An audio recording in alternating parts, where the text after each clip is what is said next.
আমার অনেক লোভ আর আমি অনেক লোভী। বাজারে গেলে কোনো টাটকা মাছ সবজি দেখলে নিজের লোভ আর সামলাতে পারি না, নিয়েই নিই। হ্যালো ফ্রেন্ড, আসসালামু আলাইকুম। সবাই কেমন আছেন? আজকে চলে গিয়েছিলাম বাজারে কিছু বাজার করার জন্য। বাজারে যাওয়ার পরে এই টাটকা মাছগুলো দেখে তার লোভ সামলাতে পারিনি, সাথে সাথে কিনে নিয়েছিলাম।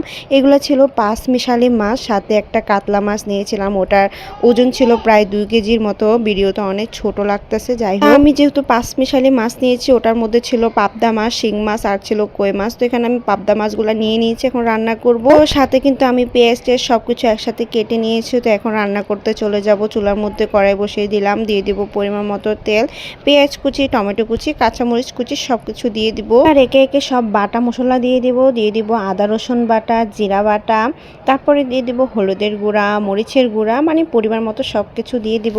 তবে পাবদা মাছ বোনার ক্ষেত্রে যদি পেঁয়াজ কুচি, টমেটো কুচি আর কাঁচামরিচ কুচি বাড়িয়ে দেওয়া হয় তাহলে পাবদা মাছ খেতে আরো বেশি মজা লাগে। এবার আমি এখানে পরিমাণ মতো লবণ দিয়ে সবকিছু ভালো করে মিক্স করে নিব। তেলের উপরে একটু ভাজা ভাজা করে নেব সব মশলা একসাথে। এবার আমি পরিমাণ মতো একটু পানি দিয়ে নিব। পানি দিয়ে আমি কিছুক্ষণ মশলাটা ভালো করে কষিয়ে নিব, প্রায় 5 থেকে 10 মিনিট ঢাকনা দিয়ে ভালো করে। তো এবার আমার মশলাটা কিন্তু ভালো করে কষানো হয়ে গেছে, দেখো। তো এবার আমি ওই যে পাবদা মাছগুলো আগে থেকে ধুয়ে পরিষ্কার করে রেখেছিলাম, এগুলো এখন দিয়ে দিব একে একে। পাবদা মাছ দেওয়া হয়ে গেলে এবার দিয়ে দিব পরিমাণ মতো পানি দিয়ে আমি সুন্দর করে সবকিছু একসাথে মিক্স করে দিচ্ছিলাম।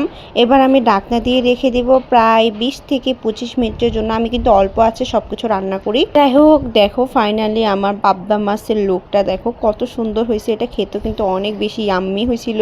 পাবদা মাছটা যদি একটু ঝোল ঝোল করে রান্না করা হয় তাহলে ওই পাবদা মাছ খেতে কিন্তু আরো বেশি ভালো লাগে। তো আমি এখানে একটু ঝোল রেখেছিলাম, তারপরে এই যে দেখো কালারটা দেখো কত সুন্দর আসছে। যাই হোক, পাবদা মাছের তরকারিটা রান্না শেষ। আর শুধু তো পাবদা মাছ দিয়ে ভাত খাওয়া যাবে না, সেজন্য আমি এখানে আরেকটা তরকারি রান্না করছিলাম। এটা হলো গাটি দিয়ে মাছ দিয়ে।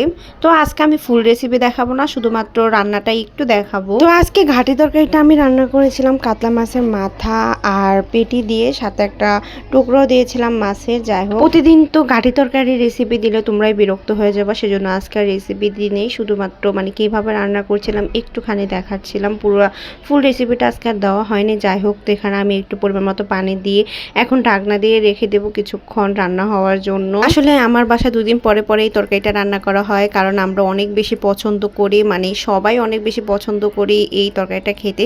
যতদিন সিজন থাকে ততদিন আমার বাসায় এই তরকারিটা রান্না করা হয়। যাই হোক, তো আজকে কি রান্না করেছি এক ঝলক তোমাদেরকে দেখাই। এখানে ছিল কচুর ঘাটি, তারপরে ছিল পাবদা মাছের ঝোল, ছিল সাদা ভাত। তো এগুলো ছিল আজকের আয়োজন। যাই হোক, তো আমি এখন খেতে বসে যাব।